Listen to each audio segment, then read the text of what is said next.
नमस्कार, आप सभी का हमारे YouTube चैनल जीत सा ट्रिक्स में स्वागत है। और इस वीडियो में हम डेली करेंट अफेयर्स के प्रश्नों के साथ साथ स्टैटिक जीके के महत्वपूर्ण प्रश्नों को देखेंगे।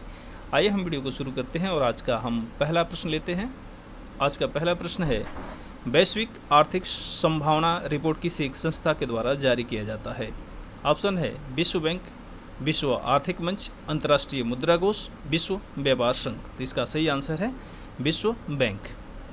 विश्व बैंक के द्वारा वैश्विक आर्थिक संभावना रिपोर्ट जारी किया जाता है। विश्व बैंक वैश्विक आर्थिक संभावना रिपोर्ट जारी करता है। विश्व बैंक की स्थापना 1944 में IBRD के रूप में किया गया था और IBRD ही बाद में विश्व बैंक बन गया था। विश्व बैंक के जो सदस्य देश हैं वर्तमान में 189 हैं। भारत भी इसका सदस्य देश है।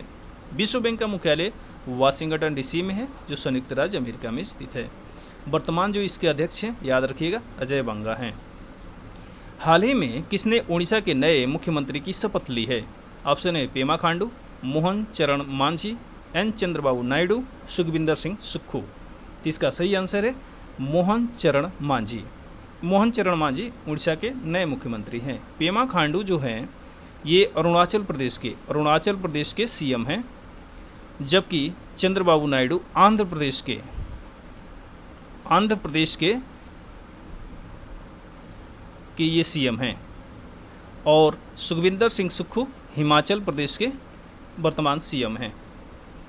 फिक्की का वर्तमान महानिदेशक किसे नियुक्त किया गया है? ऑप्शन है ज्योति बीज, जेठा अहिर, अजीत कुमार के, PK मिश्रा। तो इसका सही आंसर है ज्योति कुमार बीज। जेठा अहिर नाफेड के, याद रखिएगा, नाफेड के अध्यक्ष हैं, जबकि PK मिश्रा जो हैं ये प्रधानमंत्री मोदी के जो प्रधान सचिव हैं, ये प्रधानमंत्री मोदी के प्रधान सचिव हैं। और अजीत कुमार के ये धनलक्ष्मी बैंक के ये प्रबंध निदेशक हैं। प्रबंध निदेशक कौन है धनलक्ष्मी बैंक के? तो ये हैं अजीत कुमार के। फिक्की इसका फुल फॉर्म याद रखिएगा, federation of Indian chambers of commerce and industry. इसकी स्थापना 1927 में की गई थी। GD बिड़ला और पुरुषोत्तम दास ठाकुर के सलाह पर की गई थी। इसका मुख्यालय नई दिल्ली में है। और फिक्की का उद्देश्य क्या है? तो घरेलू और अंतर्राष्ट्रीय स्तर पर भारतीय व्यवसायों को हितों को बढ़ावा देना और उसकी रक्षा करना है। हाल ही में नागी और नकटी पक्षी अभयारण्यों को रामसर स्थल में शामिल किया गया है। ये किस राज्य में स्थित है? ऑप्शन है मध्य प्रदेश, बिहार, अरुणाचल प्रदेश, ओडिशा। तो इसका सही आंसर है बिहार। नागी नकटी जो है ये मानव निर्मित जलाशय हैं, बिहार के जमुई जिले में स्थित है। और जो रामसर स्थल होते हैं ये आर्द्र भूमियों से संबंधित होते हैं। रामसर एक ईरान का एक शहर है और रामसर स्थल इसकी स्थापना 1971 में की गई थी। और भारत में अभी वर्तमान में रामसर स्थलों की संख्या 82 है। और अगर विश्व में अगर सबसे ज़्यादा अगर बात करें किस देश में है, तो ये यूनाइटेड किंगडम में है, 175 है। वैश्विक शांति सूचकांक में भारत का कौन सा स्थान है?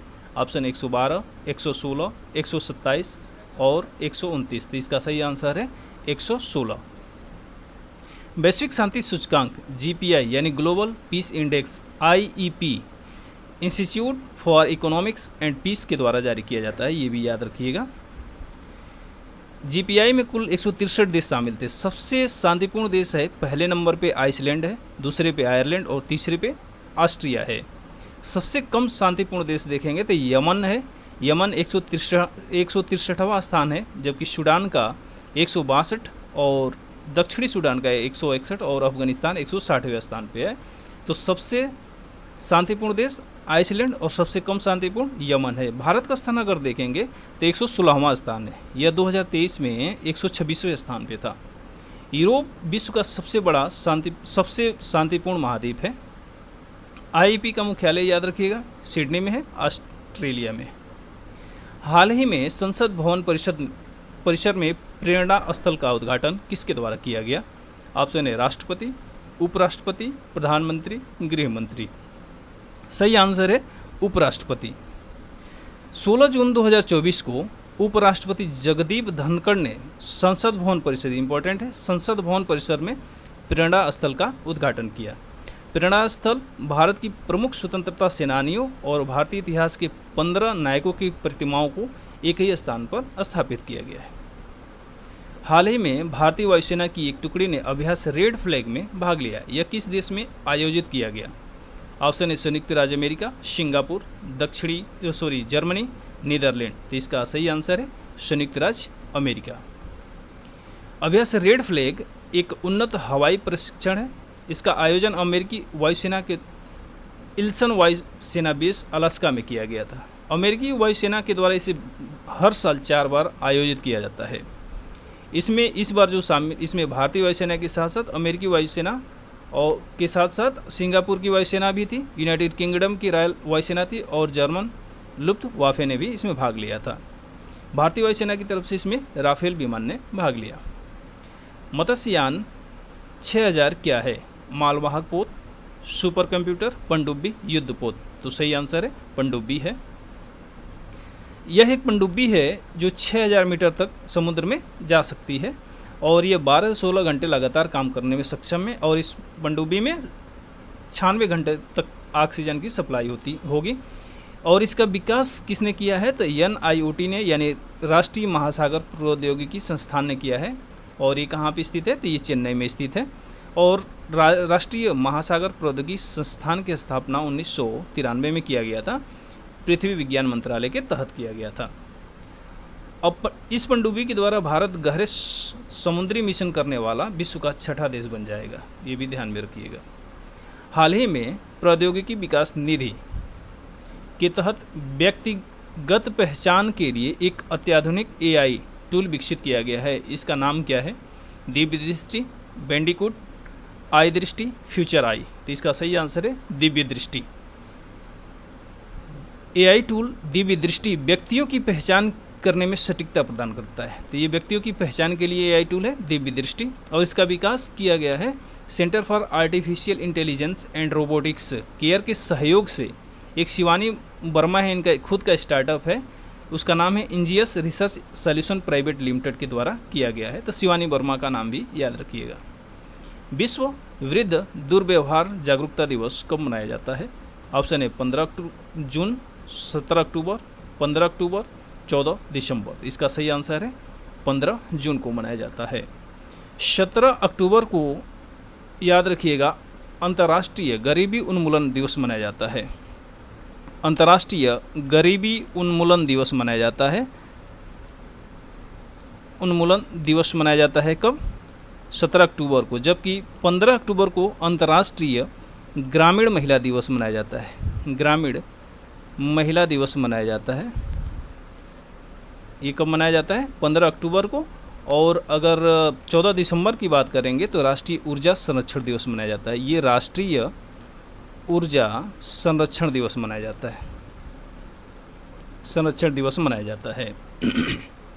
विश्व वृद्ध दुर्व्यवहार जागरूकता दिवस जो 15 जून को मनाया गया, उस दिन एक रिपोर्ट जारी की गई थी। रिपोर्ट का नाम था ageing in India, exploring prepared and response to care challenges, a HelpAge India report जारी किया गया था। इस रिपोर्ट के अनुसार भारत में 2050 तक 60 वर्ष या उससे अधिक के जो वरिष्ठ नागरिक होंगे, उनकी कुल आबादी, जो उनकी आबादी होगी वो कुल आबादी की 20.8% हो जाएगी। और इसी रिपोर्ट में कहा गया था कि जो 15% वृद्ध व्यक्ति हैं ना, उनके पास रोजगार नहीं है, जिसमें से 24% जो हैं पुरुष हैं और 7% महिलाएं हैं।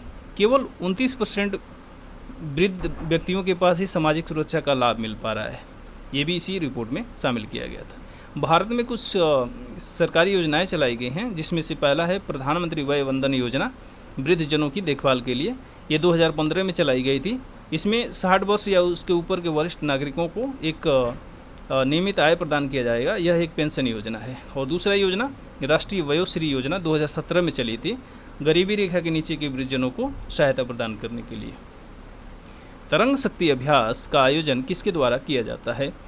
भारतीय थल सेना, भारतीय वायुसेना, भारतीय नौसेना, भारतीय तटरक्षक बल। तो इसका सही आंसर है भारतीय वायुसेना के द्वारा। निम्न में से कौन देश बाल्टिक सागर का तटीय देश नहीं है? ऑप्शन है डेनमार्क, रूस, स्वीडन, फ्रांस। तो इसका सही आंसर है फ्रांस। बाल्टिक सागर उत्तरी अटलांटिक महासागर का ही एक भाग है और जो डेनिश जल संधि है ना, बाल्टिक सागर को और अटलांटिक महासागर दोनों को जोड़ने का काम कौन करता है? तो डेनिश जल संधि करती है। बाल्टिक सागर स्कैंडिनेवियाई प्रायद्वीप और यूरोप महाद्वीप दोनों को अलग करने का काम करता है। और इसी तरह से कील जो नहर है बाल्टिक सागर को उत्तरी सागर से जोड़ने का काम करती है। बाल्टिक सागर को विश्व का सबसे बड़ा अंतर्राष्ट्रीय खारे पानी का सागर भी कहा जाता है। बाल्टिक सागर में जो प्रमुख खाड़ियाँ हैं वो हैं बोथनिया की खाड़ी, फिनलैंड की खाड़ी, रीगा की खाड़ी, डस्क की खाड़ी, और ये सब बाल्टिक सागर में ही स्थित हैं। बाल्टिक सागर में दो प्रमुख नदियां हैं, फिस्टुला और ओडोर नदियां बाल्टिक सागर में ही गिरती हैं। बाल्टिक सागर के तटीय जो देश हैं वो टोटल 9 हैं, जिनमें Denmark, Germany, Poland, Lithuania, Latvia, Estonia, रूस, फिनलैंड और स्वीडन है। निम्न में से किस एक देश में पेंटानल वेटलैंड स्थित है? America, Brazil, New Zealand, Maldives. तो इसका सही आंसर है ब्राज़ील। जो पेंटानल वेटलैंड है ये 3 देशों में इसका विस्तार है, ब्राज़ील में, बोलीविया में और पराग्वे में, लेकिन 80% जो विस्तार है ब्राज़ील में है। यह विश्व का सबसे बड़ा उष्ण कटिबंधीय वेटलैंड है, ये भी ध्यान में रखिएगा। यह पराग्वे नदी बेसिन में स्थित है और ये चर्चा में क्यों है? तो यहाँ पे अभी हाल ही में आग लगने की बहुत ज़्यादा घटनाएं बढ़ी हैं, इसलिए ये चर्चा में है आज की डेट में। इस वीडियो में बस इतना ही। जय हिंद।